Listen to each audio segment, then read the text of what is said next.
وسلام على عباده الذين اصطفى أما بعد فأعوذ بالله من الشيطان الرجيم بسم الله الرحمن الرحيم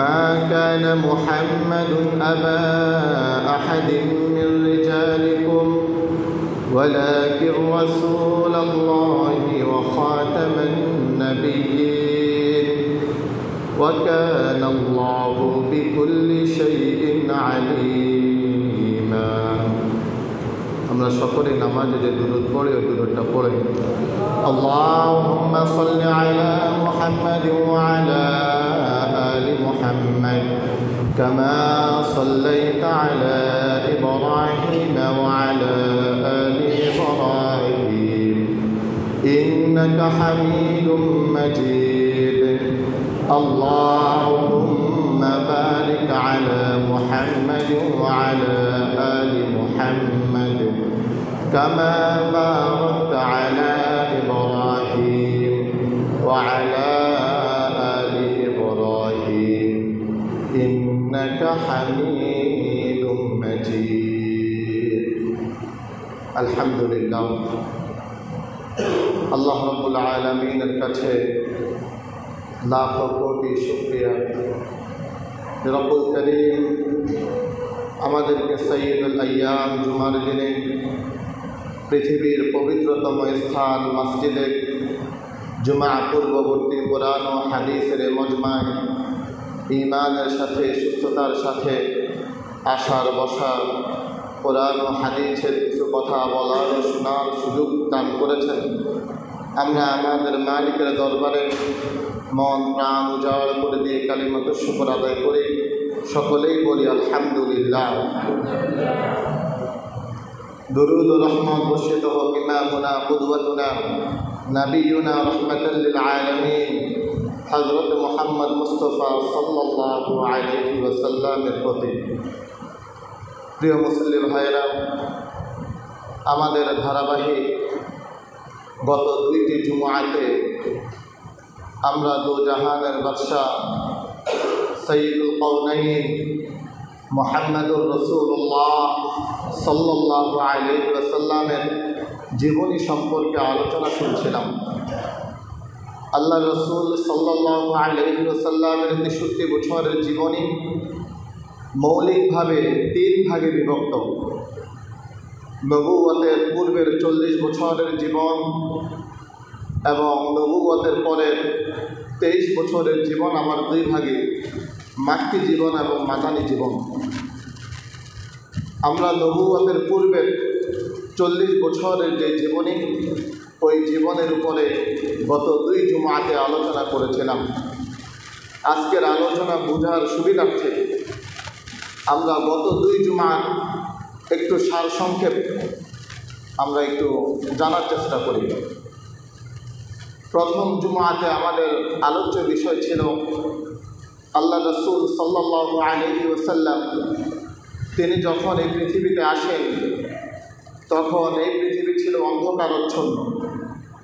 অন্ধকারাচ্ছন্ন বলতে বোঝানো হয়েছে এই পৃথিবীর মানুষগুলো তখন স্বাভাবিক মানুষের আচরণের বহির্ভূত আচরণ করত, আর তারা এমন হায়নার মতো আচরণ এজন্যই করত কারণ তারা আল্লাহ রাব্বুল আলামিনের বিধানের তাওয়াক্কা না করে, মূল্যায়ন না করে তারা মানুষের বিধানকে প্রাধান্য দিয়েছিল। এরপরে আমরা আলোচনা করেছিলাম যে আল্লাহ রসুল সাল্লাল্লাহু আলাইহি ওয়াসাল্লাম মক্কায় কেন তার জন্ম হলো। মক্কায় জন্ম হওয়ার মূল কারণ ছিল পৃথিবীর কেন্দ্রভূমি হলো মক্কা, আর তিনি যেহেতু পুরো পৃথিবীর জন্য রাসূল, তারপরে যেহেতু আর কোনো রাসূল নাই, এজন্যে তাকে কেন্দ্রভূমিতে পাঠানো হয়েছে যাতে করে এই কেন্দ্রভূমি থেকে তিনি পুরো পৃথিবীতে তার কর্ম পরিচালনা করতে পারেন। এরপরে আমাদের বিষয় ছিল যে তাকে কুরাইশ বংশেই কেন পাঠানো হয়েছে। সেটির কারণ আমরা দুটো বিষয় বলেছিলাম যে তখনকার সময় সবচেয়ে শ্রেষ্ঠ বংশ ছিল কুরাইশ বংশ, এবং কুরাইশ বংশে পাঠানোর অন্যতম কারণ হল মক্কার কুরাইশরা তখন বিশুদ্ধ আরবির চর্চা করত। রাসূলের উপরে যে কিতাব নাযিল হয়েছে কোরআনুল কারীম, ওই কিতাবের ভাষা কালামুল্লাহর ভাষা যেহেতু আরবি, বিশুদ্ধ আরবি, আল্লাহ রাসূল যাতে করে মানুষের মাঝে প্রচার করতে পারেন, এজন্য যেই বংশ বিশুদ্ধ আরবির চর্চা করে ওই বংশে রাসূলকে পাঠানো হয়েছে। আমাদের দ্বিতীয় জুমাতে আমরা আলোচনা করেছিলাম যে আল্লাহ রাসূল সাল্লাল্লাহু আলাইহি ওয়াসাল্লাম কোন বছর জন্মগ্রহণ করেছেন। আমুল ফিলে হস্তির বছর রাসূলের জন্ম হয়েছে, এবং বছরের কোন মাসে? রবিউল আউয়াল মাস। রবিউল আউয়াল মাসের কোন তারিখ অথবা বারের আলোচনা ছিল। তো সেখানে আমরা বলেছি যে আমরা তারিখ এবং বারের মধ্যে যখন যাচাই বাছাই করে দেখতে চাইলাম, আমরা পেলাম আল্লাহ রাসূলের জীবনীতে তার জন্মকে উপলক্ষ করে তারিখের মূল্যায়ন পাওয়া যায় না। যার মূল্যায়ন পাওয়া যায় সেটা হলো বারের মূল্যায়ন। আর বার হলো রাসূলুল্লাহ সাল্লাল্লাহু আলাইহি ওয়াসাল্লাম সোমবারে জন্মগ্রহণ করেছেন। সোমবারে যেহেতু রাসূলের জন্ম হয়েছে, তো রাসূলের জন্মকে কেন্দ্র করে আমাদের জন্য কোনো কিছু করণীয় আছে কিনা ওটা জানার জন্যে আমরা রাসূলের জীবনী থেকে যখন দেখতে চাইলাম, আমরা পেলাম আল্লাহ রাসূল সাল্লাল্লাহু আলাইহি ওয়াসাল্লাম তার জন্মদিন পালন করতেন, তবে সেই পালন ছিল সিয়াম রেখে। রাসূল তার জন্মদিন ডেক্সেট বাজিয়ে, গান বাদ্যবাজনা বাজিয়ে, এভাবে রাসূল তার জন্মদিন 12ই রবিউল আউয়াল কখনোই পালন করেন নাই। কোনো সাহাবী পালন করেন নাই, কোনো তাবিঈ পালন করেন নাই, কোনো ইমাম পালন করেন নাই, এবং প্রসিদ্ধ হাদিস বিশারদদের মধ্যে কোনো হাদিস বিশারদের জীবনীতে এটা পাওয়া যায় না যে কেউ 12ই রবিউল আউয়ালকে পালন করেছে। রাসূলের জন্মে আমরা খুশি, অবশ্যই খুশি। রাসূলের জন্মদিনে খুশি হতে হবে, এটাই ঠিক। তবে সেই খুশি কেমন হবে? রাসূল যেমন শিখিয়েছেন তেমন হবে। রাসূল তার জন্মদিনে খুশি পালন করেছেন সিয়াম রেখে। উম্মতে মুহাম্মদিয়া যদি রাসূলের জন্মদিন পালন করতে হয়, তো রাসূল যেভাবে সিয়াম রেখে পালন করেছেন সেভাবেই সিয়াম রেখে পালন করা। প্রিয় মুসল্লি ভাইরা, আমাদের এদেশে 12ই রবিউল আউয়াল যখন আসে, তখন আমাদের দেশের কিছু ভাইকে এমন দেখা যায় যে তারা 12ই রবিউল আউয়ালে খুশি পালন করে। এই মানুষগুলো কেমন? অধিকাংশ মানুষ এমন যারা 5 ওয়াক্ত নামাজ আদায় করে না। অধিকাংশ এমন যারা রাসূলের সুন্নাত পালন করে না, অথচ আশিকে রাসূল কারা? আল্লাহ রাসূল সাল্লাল্লাহু আলাইহি ওয়াসাল্লাম বলেন, মান আহাব্বা সুন্নতি ফাকাদ আহাব্বানি। যে আমার সুন্নাত পালন করে, যে আমার আদেশ এবং নিষেধ পালন করে, সেই মূলত আমাকে ভালোবাসে। তো রাসূলের ভালোবাসার নমুনা হলো রাসূলের সুন্নাত পালন করা, রাসূলের আদেশ এবং নিষেধ পালন করা। যে 5 ওয়াক্ত নামাজ পড়ে না, এ যতই মুখেই বলো সে রাসূলকে ভালোবাসে, কার্যত সে কখনোই রাসূলকে ভালোবাসে না। প্রিয় ভাইয়েরা, এইভাবে রবিউল আউয়ালকে কেন্দ্র করে আমরা দেখতে পেয়েছি আমাদের উম্মুল মাদারিস হাটহাজারী মাদ্রাসায় এক রক্তাক্ত পরিস্থিতি হয়েছে। আমি এটা বলতে চাচ্ছি না যে কারা সঠিক কারা ভুল, আমি শুধুমাত্র কোরআনের এক আয়াত শোনাই। আল্লাহ রাব্বুল আলামিন বলেন, ومن يقتل مؤمنا متعمدا فجزاؤه جهنم خالدا فيها وغضب الله عليه ولعنه وأعد له عذابا عظيما। আল্লাহ বলেন, দেখেন মুমিন আল্লাহর কাছে কত দামি, মুমিন আল্লাহর কাছে কত প্রিয়। আল্লাহ বলেন, ومن يقتل مؤمنا متعمدا। কেউ যদি অনিচ্ছাকৃতভাবে হোক ইচ্ছাকৃতভাবে হোক কোনো মুমিনকে হত্যা করে, এরপরে আল্লাহ রাব্বুল আলামিন কয়েকটা শব্দ বলেছেন। আল্লাহ বলেন, ফাজাযাউহু জাহান্নাম, ওই ব্যক্তির থাকার জায়গা হলো জাহান্নাম। ওই ব্যক্তির থাকার জায়গা জাহান্নাম। এতটুকুই ঠিক ছিল যে সে একজন মুমিনকে হত্যা করেছে, বিনিময়ে তাকে জাহান্নাম দেওয়া হলো। কিন্তু আল্লাহ রাব্বুল আলামিনের কাছে মুমিন এত বেশি প্রিয়, আল্লাহ বললেন যে না, তার থাকার জায়গা শুধু জাহান্নাম না, খালিদিনা ফিহা, সে জাহান্নামে তো যাবে, সেখানে সে চিরকাল থাকবে। জাহান্নামে যাবে, চিরকাল থাকবে, এতটুকুই যথেষ্ট ছিল। কিন্তু মুমিন আল্লাহর কাছে এত প্রিয়, আল্লাহ বলেন ওয়াগাদিবাল্লাহু আলাইহি, তার উপরে আল্লাহ রাগান্বিত, ওয়ালাআনাহু, তার উপরে আল্লাহ লানত, ওয়া আ'আদ্দা লাহু আযাবান আযীমা, তার জন্য আল্লাহ রাব্বুল আলামিন যন্ত্রণাদায়ক আযাবের ব্যবস্থা করে রেখেছেন। একজন মুমিন রবের কাছে কত দামি হলে রব ওই মুমিনকে কেউ যদি হত্যা করে, চমৎকার বিষয় কি, আল্লাহ বললেন ওয়ামাইয়াকুতুল মুমিনা, মুমিনকে যদি হত্যা করে, এবার ওই মুমিনকে কে হত্যা করেছে সেটা দেখার বিষয় না। মুমিনকে কি কোনো কাফের হত্যা করেছে না কোনো মুমিন হত্যা করেছে, ওটা দেখার বিষয় না। দেখার বিষয় হলো মুমিনকে হত্যা করেছে। এবার মুমিনকে যদি আশিক রাসূল হত্যা করে, সে আশিক রাসূলের জন্য আল্লাহ বলছেন এগুলো, ফাজাযাউহু জাহান্নাম খালিদিনা ফিহা ওয়া গাদিবাল্লাহু আলাইহি ওয়া লা'নাহু ওয়া আ'আদ্দা লাহু আযাবান আযীমা। এবার কোনো মুমিন যদি কোনো মুমিনকে হত্যা করে, যে মুমিন হত্যা করেছে তার জন্য আল্লাহ এগুলো বলেছেন, শুধু কাফের কেনা। আল্লাহ 5টা কঠিন শব্দ বলেছেন যে জাহান্নামে যাবে, চিরকাল থাকবে, তার উপরে আল্লাহ লানত, তার উপরে আল্লাহ রাগান্বিত, এবং তার জন্য আল্লাহ যন্ত্রণাদায়ক কঠিন আযাবের ব্যবস্থা করে রেখেছেন। প্রিয় ভাইরা, একজন মুমিনের রক্ত কত দামি রবের কাছে, মুমিনের এক ফোঁটা রক্ত কত দামি রবের কাছে। আল্লাহ রাসূল সাল্লাল্লাহু আলাইহি ওয়াসাল্লাম বলেন, লাউ আন্না আহলাস সামাই ওয়া আহলাল আরদি ইশতারাকু ফি দামি মুমিন ফাকাব্বাহুমুল্লাহু ফিন নার। কেউ যদি একজন মুমিনের এক ফোঁটা রক্ত ঝরায়, কেউ যদি একজন মুমিনের এক ফোঁটা রক্ত ঝরায়, রাসূল বলেন আমি দেখতে চাই না সে কে, আল্লাহ দেখতে চান না সে কে।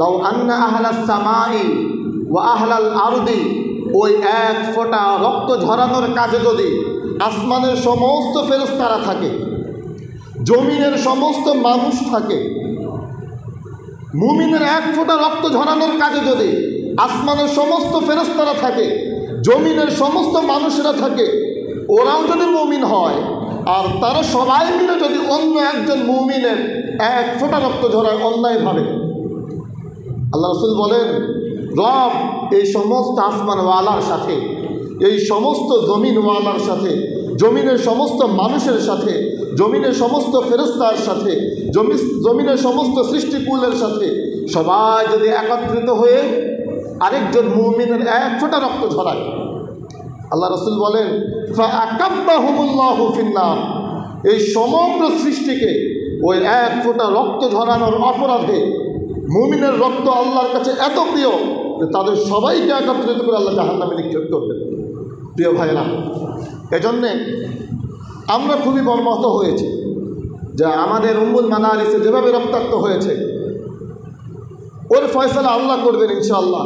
আমি শুধুমাত্র কোরআনের এক আয়াত এবং আল্লাহ রাসূল সাল্লাল্লাহু আলাইহি ওয়াসাল্লাম একটা হাদিস শোনাইলাম যে একজন মুমিনের জীবন রবের কাছে কত প্রিয়, একজন মুমিনের রক্ত রবের কাছে কত প্রিয়।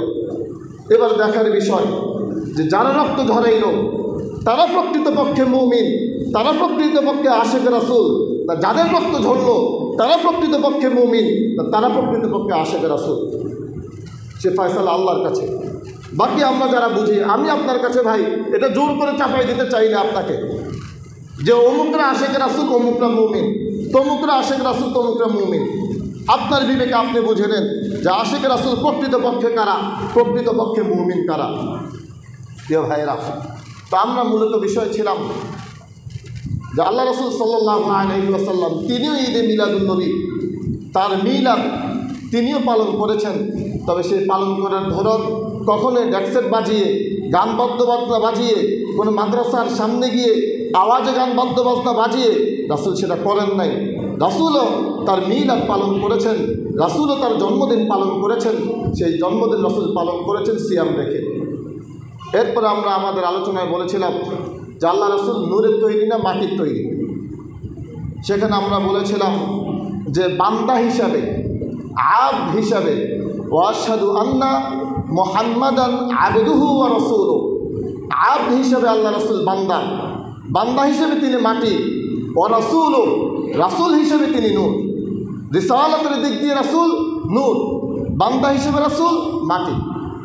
প্রিয় ভাইয়েরা, তো আজকে আমরা রাসূলকে নিয়ে বাড়াবাড়ি হয়, সে বাড়াবাড়ির আরেকটা পয়েন্ট হলো যে আমাদের আশেকে রাসূল দাবিদার যারা, ওনারা বলেন যে আল্লাহর রাসূল তিনি গায়েব জানেন, কিন্তু গায়েবের একমাত্র মালিক, গায়েবের একচ্ছত্র মালিক, গায়েবের একমাত্র হকদার হলেন আল্লাহ রাব্বুল আলামিন। আল্লাহ ছাড়া কেউ গায়েব জানে না। গায়েব শুধুমাত্র কে জানেন? আল্লাহ জানেন।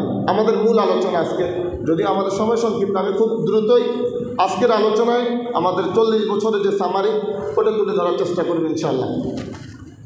গায়েবের একমাত্র মালিক হলেন আল্লাহ রাব্বুল আলামিন। কোরআনুল কারীমে আল্লাহ রাব্বুল আলামিন রাসূলকে বলেন, হে রাসূল আপনি বলে দেন, কুল লা আকুলু লাকুম ইনদি খাযাইনুল্লাহ ওয়া লা আ'লামুল গায়বা। হে রাসূল আপনি বলে দেন যে আমার কাছে কোনো খাজানা নাই, সকল খাজানা আল্লাহর কাছে।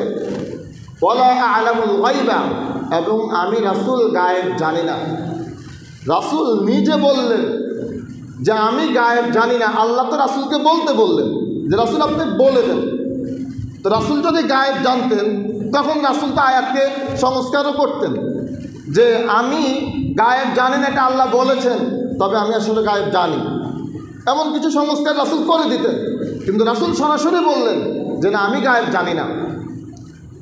আল্লাহ কোরআনে বলেন, ওয়া ইনদাহু মাফাতিহুল গায়বি লা ইয়ালামুহা ইল্লাল্লাহ, আল্লাহ ছাড়া গায়েবের চাবি কারো কাছে নাই। তো গায়েবের একমাত্র হকদার আল্লাহ রাব্বুল আলামিন। তো আমাদেরও ভাইয়েরা, তিনারা কোরআনের আয়াত দেখান যে রাসূল গায়েব জানেন। তিনারা বলেন, ইল্লা মানির তাদামির রাসূল, আল্লাহ যাকে গায়েবের জন্য মনোনয়ন করেছেন, আল্লাহ যাকে গায়েব জানানোর জন্য নির্দিষ্ট করেছেন, তিনি গায়েব জানেন। তো ভাই কথা তো ঠিক আছে আপনার। এখানে বিষয় হলো আল্লাহ রাব্বুল আলামিন গায়েবের মালিক। আল্লাহ গায়েবের কি ভাই? মালিক। রাসূল গায়েবের মুহতাজ, রাসূল গায়েবের মালিক না। রাসূল গায়েব জানেন, কোনটা জানেন? আল্লাহ রাসূলকে যেটা জানান। রাসূল গায়েব জানেন, কোনটা জানেন? আল্লাহ রাসূলকে যেটা জানান। তো রাসূল যখন জেনেই গেলেন, এখন তো আর রাসূলের কাছে ওটা গায়েব না। জানার পর আর গায়েব রইল কেমনে? আল্লাহ যখন জানাই দিলেন রাসূলকে যে হে রাসূল, বদরের যুদ্ধে আবু জাহেল এখানে মারা যাবে, অমুক ওখানে মারা যাবে, তমুক ওখানে মারা যাবে। রাসূল যুদ্ধের আগে জায়গা দেখাচ্ছিলেন যে এখানে আবু জাহেলের লাশ পড়বে, ওখানে অমুকের লাশ পড়বে, ওখানে তমুকের লাশ পড়বে। তো এই গায়েব রাসূল জানে। তো এই গায়েব তো রাসূল জানেন, ঠিক আছে, এটা জানেন কেমনে? রাসূল নিজ দায়িত্বে জানেন না, ওটা আল্লাহ রাসূলকে জানাইছেন, এজন্য রাসূল জানেন। এটাকে ভিত্তি করে এটা বলার কোনো সুযোগ নাই যে আল্লাহ যেমন গায়েব জানেন রাসূলও তেমন গায়েব জানেন। প্রিয় ভাইরা, তো রাসূল গায়েব জানেন, কোনটা জানেন? মালিক যেটা জানান রাসূল সেটাই জানেন। এজন্য ঢালাওভাবে এটা বলার সুযোগ নাই যে রাসূল গায়েব জানেন। রাসূল গায়েব জানেন না, জানেন, যেটা জানেন সেটা আল্লাহ তাকে জানাইছেন। আর রব যখন তার কাছে প্রকাশ করে দিয়েছেন, এটা এখন আর গায়েব থাকেনি, এটা তখন রাসূলের কাছে প্রকাশ্য হয়ে গেছে। প্রিয় ভাইয়েরা, তো রাসূলকে নিয়ে বাড়াবাড়ি, এই যে নূর না মাটি, গায়েব জানেন কি জানেন না? রাসূল জিন্দা না মুর্দা? কবরের জীবনে, বারজাখের জীবনে শুধু রাসূল কেন জিন্দা নবী? বারজাখের জীবনে তো আবু জাহেলও জিন্দা, বারজাখের জীবনে তো আবু লাহাবও জিন্দা। ওদেরকে তো ওখানে শাস্তি দেওয়া হচ্ছে। তো মৃত মানুষকে শাস্তি দিবে কিভাবে? আবু জাহেল জিন্দা বলে তো ওখানে শাস্তি পায়, শাস্তি অনুভব করে। আবু জাহেলেরও তো ওখানে কষ্ট হয় বারজাখী জীবনে। রাসূল তার বারজাখী জীবনে জীবিত, কিন্তু তিনি দুনিয়ার জীবন থেকে মৃত্যুবরণ করেছেন, তিনি ইন্তেকাল করেছেন। সবাই দুনিয়ার জীবন থেকে মৃত্যুবরণ করতে হয়, রাসূলকেও মৃত্যুবরণ করতে হয়। হয়েছে। প্রিয় ভাইয়েরা, এজন্য রাসূল জিন্দা ঠিক, তবে তিনি বারজাখে জীবনে জীবিত, তিনি মৃত্যুবরণ করেন নাই। এমন অধিক ভালোবাসার মহাব্বত দেখানোর কোনো প্রয়োজন নেই। আল্লাহ রাসূল সাল্লাল্লাহু আলাইহি ওয়াসাল্লাম বলেছেন হাদিসের মধ্যে যে ঈসা ইবনে মারইয়ামকে নিয়ে তার উম্মতেরা যেমনিভাবে বাড়াবাড়ি করেছে, হে আমার উম্মতেরা, তোমরা আমাকে নিয়ে তেমনিভাবে বাড়াবাড়ি করিও না, বরং তোমরা বলো যে তিনি হলেন আল্লাহর বান্দা ও রাসূল। ফাকুলু আব্দুল্লাহি ওয়া রাসূলুহু, তিনি হলেন আল্লাহর বান্দা ও রাসূল। প্রিয় ভাইয়েরা, এজন্যে আল্লাহ রাসূলের ব্যাপারে আমাদের স্বচ্ছ ধারণা থাকা চাই যে রাসূল তিনি আল্লাহর বান্দা এবং তিনি রাসূল। প্রিয় ভাইয়েরা, এরপরে আসেন যে আল্লাহ রাসূল সাল্লাল্লাহু আলাইহি ওয়াসাল্লাম তার যখন জন্ম হলো, তিনার তো বাবা মারা গিয়েছেন জন্মের আগেই। রাসূলের জন্মের সংবাদ যখন তার দাদার কাছে গেল, আব্দুল মুত্তালিব যখন রাসূলকে কোলে নিলেন, কোলে নিয়ে রাসূলুল্লাহ সাল্লাল্লাহু আলাইহি ওয়াসাল্লামকে নিয়ে গেলেন কাবার চত্বরে নিয়ে আব্দুল মুত্তালিব রাসূলের নাম রাখলেন মুহাম্মদ সাল্লাল্লাহু আলাইহি ওয়াসাল্লাম। তার দাদা তার নাম মুহাম্মদ চয়ন করলেন। লম্বা এক হাদিস আল্লাহ রাসূল সাল্লাল্লাহু আলাইহি ওয়াসাল্লাম বলেন, আনা মুহাম্মদ, যে আমার অনেকগুলো নাম আছে, এর মধ্যে এক নাম হলো মুহাম্মদ, আরেক নাম হলো আহমদ। এরপর আল্লাহ রাসূল সাল্লাল্লাহু আলাইহি ওয়াসাল্লাম বলেন, আনাল মাহি, আমার নাম হলো মাহি। মাহি মানে হলো বিলুপ্তকারী। তো রাসূল কি বিলুপ্ত করেছেন? আল্লাহ রাসূল সাল্লাল্লাহু আলাইহি ওয়াসাল্লাম তার জন্মের পরে, কাবার নবুয়তের পরে কাবা থেকে শিরককে বিলুপ্ত করেছেন, কুফুরকে বিলুপ্ত করেছেন। এজন্য রাসূলের এক নাম হলো আল মাহি, রাসূলের আরেক নাম হলো আল হাশর, একত্রিতকরণ। রাসূলের নাম হাশর কেন? আল্লাহ রাসূল সাল্লাল্লাহু আলাইহি ওয়াসাল্লাম তিনি যখন কিয়ামতের ময়দানে উঠবেন, সমগ্র মানুষকে তার পিছনে পিছনে নিয়ে একত্রিত করা হবে। এজন্য রাসূলের নাম হলো হাশর, যে একত্রিতকরণ বা একত্রকারী, যে রাসূলের পিছনে সবাইকে একত্রিত করা হবে। রাসূলের আরেক নাম হলো আল আকিব, সর্বশেষ। আমাদের রাসূল হলেন সর্বশেষ রাসূল, আমাদের রাসূল হলেন সর্বশেষ নবী। রাসূলের পরে আর কোনো রাসূল নাই, নবীর পরে আর কোনো নবী নাই, তিনিই সর্বশেষ নবী এবং রাসূল। প্রিয় ভাইয়েরা, রাসূলের পরে যদি আর কেউ নবী দাবি করে তাহলে সে ভণ্ড এবং প্রতারক। এটা বোঝার জন্য শুধু কোরআনের দুটো আয়াত বলি। এক আয়াতে আল্লাহ রাব্বুল আলামিন ঈসা আলাইহিস সালাতু ওয়াস সালামের আলোচনা করলেন, ওয়াইদ ক্বালা ঈসা ইবনে মারইয়ামা, পুন্না আলোচনা করে মুসাদ্দিকাল লিমা বাইনা ইয়াদাইয়া মিনাত তাওরাতি ওয়া মুবাশশিরান বিরাসূলিন ইয়াতি মিন বা'দি ইসমুহু আহমদ।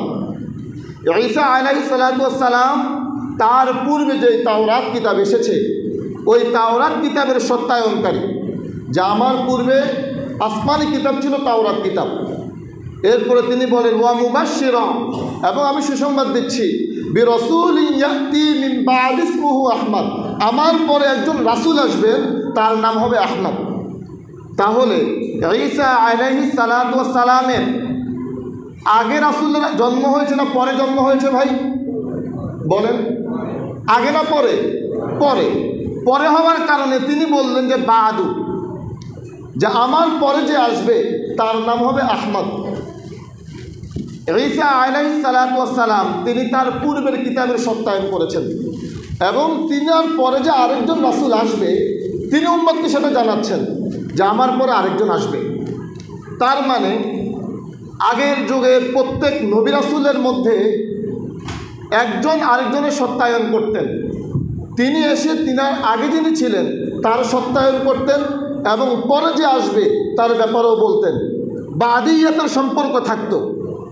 কিন্তু এবার আমার আপনার রাসূলের ব্যাপারে দেখেন, আল্লাহ রাব্বুল আলামিন কোরআনে বলেন, ওয়াল্লাযীনা ইউমিনুনা বিমা উনজিলা ইলাইকা ওয়া মা উনজিলা মিন ক্বাবলিক, যে যারা ঈমান আনে বিমা উনজিলা ইলাইকা, আপনার উপরে যা অবতীর্ণ হয়েছে, ওয়া মা উনজিলা মিন ক্বাবলিক, এবং আপনার আগে যা অবতীর্ণ হয়েছে। আমরা মুসা আলাইহিস সালাতু ওয়াস সালামকে বিশ্বাস করি কি করি না ভাই? রাসূল হিসেবে বিশ্বাস করি তো। ঈসা আলাইহিস সালাতু ওয়াস সালামকে রাসূল হিসেবে বিশ্বাস করি কি করি না? তাওরাত কিতাব এটা জমিনের কিতাব না আসমানের কিতাব? ইনজিল কিতাব জমিনের কিতাব না আসমানের কিতাব? এগুলো যে আসমানি কিতাব আমরা সেটাও বিশ্বাস করি। এবার দেখেন আল্লাহ কোরআনে কি বলেন, ওয়ামা উনজিলা ইলাইকা ওয়ামা উনজিলা মিন ক্বাবলিক, আপনার প্রতি যে কিতাব নাজিল হয়েছে। এবার বলেন রাসূলের প্রতি কোন কিতাব নাজিল হয়েছে? আল কোরআন। তো বললো যে ঈমানদার তারা যারা রাসূলের প্রতি যে কিতাব নাজিল হয়েছে ওই কিতাবের প্রতি ঈমান আনে। ওয়ামা উনজিলা মিন ক্বাবলিক, এবং আগে যা নাজিল হয়েছে তার প্রতি ঈমান আনে। এবারে দেখেন আয়াতে আল্লাহ শেষ করে দিলেন ওয়াবিল আখিরাতি হুম ইউকিনুন। এই আয়াতে রাসূলের পরে যে আবার রাসূল আসবে এমন কোনো নির্দেশনা আল্লাহ রাখেন নাই। কিন্তু ঈসা আলাইহিস সালাতু ওয়াস সালামের আয়াতে আমরা দেখলাম যে তার পরে যে আরেকজন রাসূল আসবে ওই নির্দেশনা আল্লাহ দিয়েছেন, মুবাশশিরাম বিরাসূলিন ইয়াতি মিন বা'দি ইসমিহি আহমদ, যে আপনার পরে আরেকজন আসবে তার নাম হবে আহমদ। কিন্তু যখন রাসূলের কথা বললেন তখন আর বাদিয়তের সম্পর্ক আল্লাহ রাখেন নাই। তার মানে আমাদের রাসূলের পরে আর কোনো রাসূল আসবে না, আমাদের নবীর পরে আর কোনো নবী আসবে না। এবার নবীর পরে যারা নিজেকে নবী দাবি করে কোরআনের আয়াত থেকে স্পষ্ট বোঝা যায় ওরা ভণ্ড আর প্রতারক। আল্লাহ রাব্বুল আলামিন কোরআনে স্পষ্ট করেই বলছেন, মা কানা মুহাম্মাদুন আবা আহাদিন মির রিজালিকুম ওয়ালাকিন রাসূলুল্লাহ ওয়া খাতামান নাবিয়্যিন, যে আপনি হলেন সর্বশেষ নবী। খাতাম, কোরআন এমন এক গ্রন্থ যেই গ্রন্থের একটা আয়াত নয়, একটা শব্দ নয়, একটা হরফ নয়, একটা নুক্তাও নয়, যদি একটা জবজদের পেশকেও কেউ অস্বীকার করে সে ঈমান হারাবে। তো খাতাম খ আলিফ তা মিম, যারা এই খাতামকে মানে না, যারা এটা মানে না যে নবীর পরে নবী নাই, যারা অন্যকে নবী দাবি করে এই শব্দটাকে অবিশ্বাস করার কারণে তারাও ঈমান হারিয়েছে।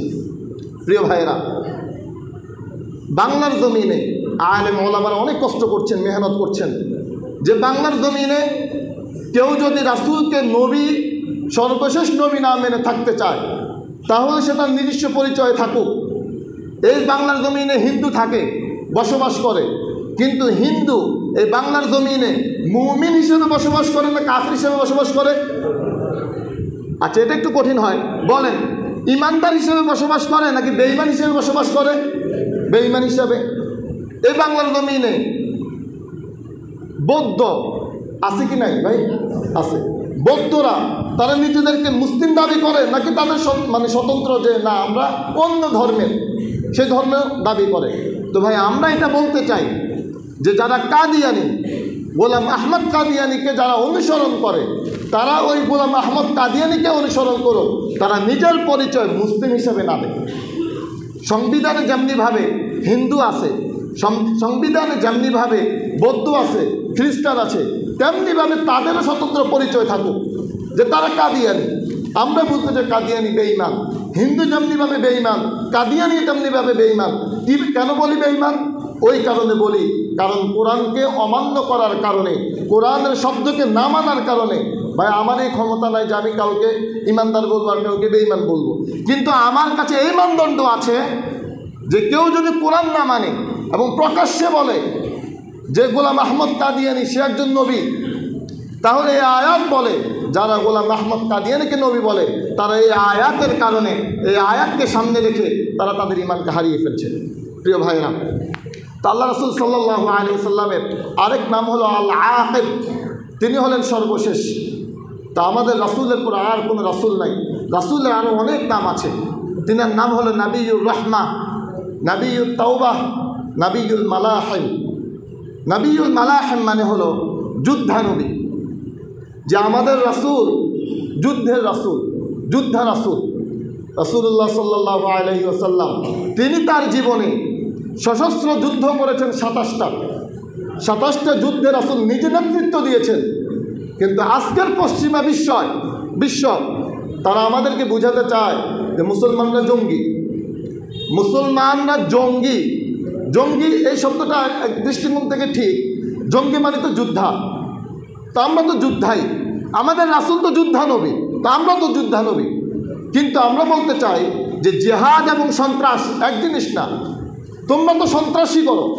কিন্তু ইসলাম কখনো সন্ত্রাসীতে বিশ্বাসী না, ইসলাম জিহাদে বিশ্বাসী। আর জিহাদ ব্যাপক অর্থবহ শব্দ, প্রিয় ভাইয়েরা।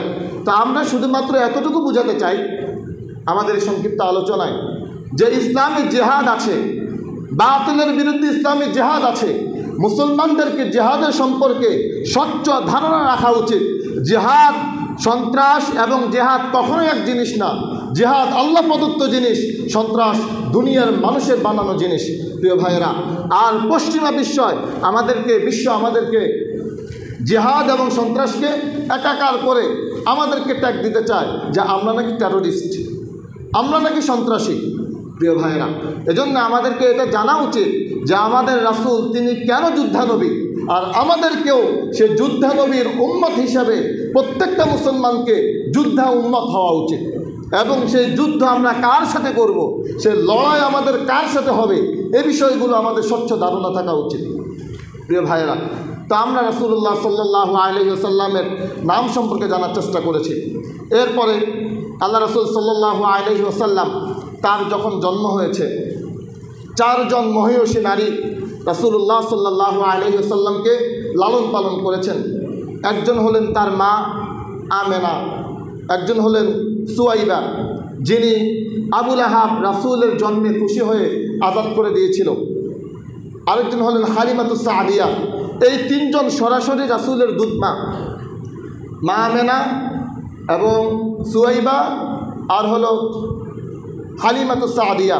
এই 3 জন সরাসরি রাসূলুল্লাহ সাল্লাল্লাহু আলাইহি ওয়াসাল্লামের দুধ মা। আরেকজনের বর্ণনা পাওয়া যায়, যদি সেটা প্রসিদ্ধ না, যে যখন আল্লাহ রাসূল সাল্লাল্লাহু আলাইহি ওয়াসাল্লাম হালিমাতুস সাদিয়ার ঘরে ছিলেন, তখন আরেকজন নারী, তার নাম ওভাবে ইতিহাসবিদদের আলোচনা ওনারা আনেন নাই, যে একজন নারী অজ্ঞাতভাবে আনা হয়েছে। একজন নারী রাসূলুল্লাহ সাল্লাল্লাহু আলাইহি ওয়াসাল্লামকে দুধ পান করিয়েছিলেন। ওই নারী আবার হামজা রাদিয়াল্লাহু তাআলা আনহুকে দুধ পান করিয়েছিলেন।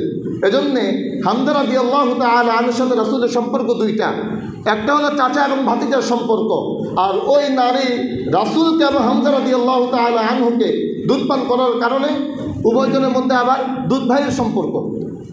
তো এই 4 জন। আরেকজন হলেন আল্লাহ রাসূল সাল্লাল্লাহু আলাইহি ওয়াসাল্লামকে উম্মে আইমান। তিনি যদিও রাসূলুল্লাহ সাল্লাল্লাহু আলাইহি ওয়াসাল্লামকে দুধ পান করান নাই, তবে তিনি রাসূলুল্লাহ সাল্লাল্লাহু আলাইহি ওয়াসাল্লামকে লালন পালন করেছেন। তো বর্ণনা 4 জনের নাম স্পষ্ট পাওয়া যায় যে লালন পালনের সাথে সম্পর্ক আমেনা, উম্মে আইমান, হালিমাতুস সাদিয়া এবং সুয়াইবা। প্রিয় ভাইয়েরা, এরপর আল্লাহ রাসূল সাল্লাল্লাহু আলাইহি ওয়াসাল্লাম তিনি যখন হালিমাতুস সাদিয়ার ঘরে কিভাবে যান, ওই লম্বা ইতিহাস আপনারা জানেন যে হালিমাতুস সাদিয়া তিনারা যখন পালক পুত্র নেওয়ার জন্য আসতেছিল, দুধ পান করানোর জন্যে, সন্তান খোঁজার জন্য আসতেছিলেন, তখন তার যে উটনি ছিল, ওই উটনিটা খুবই দুর্বল ছিল। তিনি সকলের পিছনে পড়ে গিয়েছিলেন এবং তিনি যখন আসলেন দেখতে পেলেন যে আগের যে সকল সাথীরা ছিল তারা মক্কার সম্ভ্রান্ত পরিবারের বাচ্চাদেরকে নিয়ে গেছে, শুধুমাত্র মুহাম্মদুর রাসূলুল্লাহ সাল্লাল্লাহু আলাইহি ওয়াসাল্লাম বাকি আছেন। এবং বাবা না থাকার কারণে তাকে কেউই গ্রহণ করে নাই। তখন হালিমাতুস সাদিয়ার স্বামী বললেন যে খালি হাতে যদি ফিরে যায় এটা তো আরও লজ্জার, এর চেয়ে ভালো হয় এতিম হলেও হোক। এতিম নিতে চাই নাই কেন? কারণ এতিম যদি নেওয়া হয় তাহলে তো সম্মানই ভালো পাওয়া যাবে না, এজন্য কেউ এতিম সন্তানকে গ্রহণ করতে চায় নাই। অবশেষে তারা রাসূলুল্লাহ সাল্লাল্লাহু আলাইহি ওয়াসাল্লামকে গ্রহণ করলেন। গ্রহণ করার পর থেকে কাকতালীয়ভাবে ওনাদের উপরে আল্লাহর অজর রহমত আসা শুরু হয়েছে। এরপর আল্লাহ রাসূল সাল্লাল্লাহু আলাইহি ওয়াসাল্লামকে যখন তারা তাদের ঘরে নিয়ে গেলেন, ওখানে 4 বছর অথবা 5 বছর বর্ণনায় পাওয়া যায় যে আল্লাহ রাসূল সাল্লাল্লাহু আলাইহি ওয়াসাল্লামের সিনা সাক হয়, বক্ষ বিতরণ করা হয়। তো যখন হালিমাতুস সাদিয়ার কাছে এই সংবাদ আসে, হালিমাতুস সাদিয়া রাসূলুল্লাহ সাল্লাল্লাহু আলাইহি ওয়াসাল্লামকে আবার মায়ের কোলে ফিরিয়ে দেন। 6 বছর বয়সে আল্লাহ রাসূল সাল্লাল্লাহু আলাইহি ওয়াসাল্লাম তার মাকে হারিয়ে ফেলেন। 8 বছর বয়সে মাকে হারানোর পর রাসূলের দায়িত্ব গ্রহণ করেন তার দাদা। 8 বছর বয়সে রাসূলুল্লাহ সাল্লাল্লাহু আলাইহি ওয়াসাল্লাম তার দাদাকেও হারিয়ে ফেলেন। এরপর রাসূলের দায়িত্ব গ্রহণ করেন তার চাচা আবু তালেব। আবু তালেব তিনি রাসূলের দায়িত্ব খুবই যত্নের সাথে লালন পালন করতেছিলেন, জিম্মাদারি খুবই যত্নের সাথে ভালোবেসে রাসূলকে লালন পালন করতেছিলেন। 12 বছর বয়সে রাসূলুল্লাহ সাল্লাল্লাহু আলাইহি ওয়াসাল্লামকে নিয়ে আবু তালেব সিরিয়ার উদ্দেশ্যে ভ্রমণে গেলেন ব্যবসার কাজে।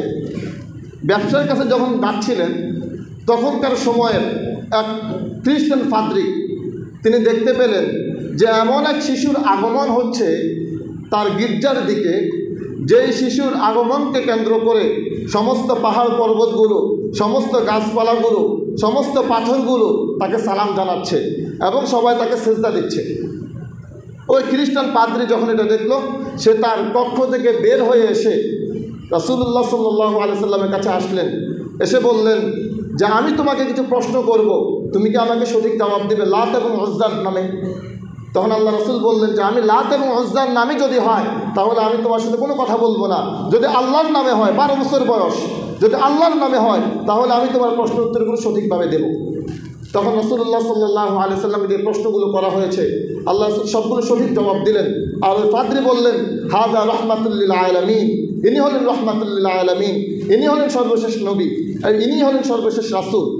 এরপরে তিনি আবু তালেবকে বললেন যে আপনি আপনার এই ভাতিজাকে নিয়ে ওই লম্বা সফর আর করিয়েন না, যদি ইহুদিরা জানতে পারে তাহলে তারা তাকে হত্যা করে ফেলবে। এরপর আল্লাহ রাসূল সাল্লাল্লাহু আলাইহি ওয়াসাল্লামের জীবনে আরও লম্বা ঘটনা, ফিজ্জারের যুদ্ধ সংগঠিত হয়। রাসূলুল্লাহ সাল্লাল্লাহু আলাইহি ওয়াসাল্লাম হেলফুল ফুজুল সংগঠন গঠন করেন। আল্লাহ রাসূল সাল্লাল্লাহু আলাইহি ওয়াসাল্লামের সাথে 25 বছর বয়সে খাদিজা রাদিয়াল্লাহু তাআলা আনহার বিবাহ বন্ধনে আবদ্ধ হয় এবং খাদিজা রাদিয়াল্লাহু তাআলা আনহা তিনি যতদিন জীবিত ছিলেন আল্লাহ রাসূল সাল্লাল্লাহু আলাইহি ওয়াসাল্লাম আর কোনো বিবাহ বন্ধনে আবদ্ধ হন নাই। রাসূলুল্লাহ সাল্লাল্লাহু আলাইহি ওয়াসাল্লামের 7 জন সন্তান। কতজন সন্তান ভাই? 7 জন। 7 জন সন্তান খাদিজা রাদিয়াল্লাহু তাআলা আনহার গর্ভে জন্মলাভ করে। 7 জন সন্তানের মধ্যে 3 জন হলেন ছেলে, 4 জন মেয়ে। সন্তান কতজন ভাই? 7 জন। ছেলে কয়জন? 3 জন। মেয়ে কয়জন? 4 জন।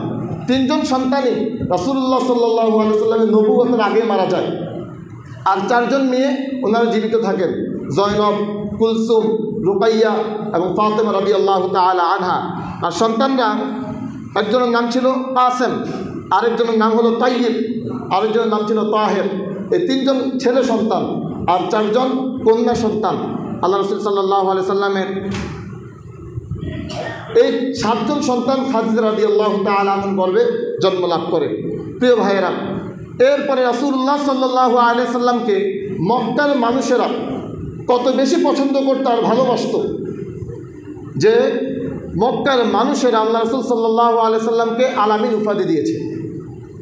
যখন রাসূলের বয়স 35 বছর তখন মক্কায় একটা প্রসিদ্ধ ঘটনা, মক্কায় হাজারে আসওয়াদ স্থাপন নিয়ে ওদের মধ্যে বিভেদ তৈরি হয় যে কোন গোত্র হাজারে আসওয়াদ স্থাপন করবে, যেহেতু সম্মানিত পাথর।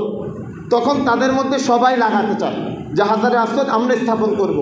অবশেষে তাদের মধ্যে মীমাংসা হয় যে আগামীকাল সকালে যেই ব্যক্তি সবার আগে মক্কায় প্রবেশ করবে ওই ব্যক্তি যে মীমাংসা দিবে আমরা সকল গোত্র ওই মীমাংসা মেনে নেব। তখন তারা সকালবেলা, রাসূল এটা জানতেন না যে মক্কায় তাদের এই সিদ্ধান্ত হয়েছে। পরের দিন সকালে তারা সবাই অপেক্ষা করতেছে যে কার আগমন আগে হয়। তারা সবাই দেখতে পেল যে মক্কায় ওই দিন সবার আগে মুহাম্মাদুর রাসূলুল্লাহ সাল্লাল্লাহু আলাইহি ওয়াসাল্লাম প্রবেশ করতেছে। তারা সকলেই খুশি হলো যে হাযাল আমিন, এটা তো আমাদের আমিন, হাযা রাদিনাহু, আমরা সকলেই তো তার উপরে বিশ্বস্ত, তিনি হলেন মুহাম্মাদুর রাসূলুল্লাহ সাল্লাল্লাহু আলাইহি ওয়াসাল্লাম।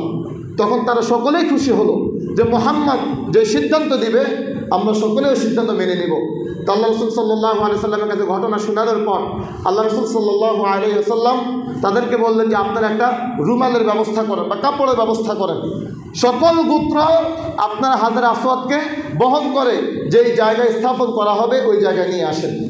সবাই ধরাধরি করে নিয়ে আসলো আর আল্লাহ রাসূল সাল্লাল্লাহু আলাইহি ওয়াসাল্লাম নিজ হাতে হাজারে আসওয়াদ স্থাপন করলেন। প্রিয় ভাইয়েরা, তো আমরা আমাদের আজকের আলোচনায় যে রাসূলুল্লাহ সাল্লাল্লাহু আলাইহি ওয়াসাল্লামের নবুয়তের আগে হাজার আসওয়াদ স্থাপনের যে ঘটনা খুবই সংক্ষিপ্তভাবে ওই ঘটনা পর্যন্ত পৌঁছানোর চেষ্টা করেছি। ইনশাআল্লাহ আগামী জুমা থেকে আমরা রাসূলুল্লাহ সাল্লাল্লাহু আলাইহি ওয়াসাল্লামের মাক্কি জীবন এবং মাদানী জীবন জানার চেষ্টা করব। ওয়া মা তাওফীক ইল্লা বিল্লাহ, আলাইহি তাওয়াক্কালতু ওয়া ইলাইহি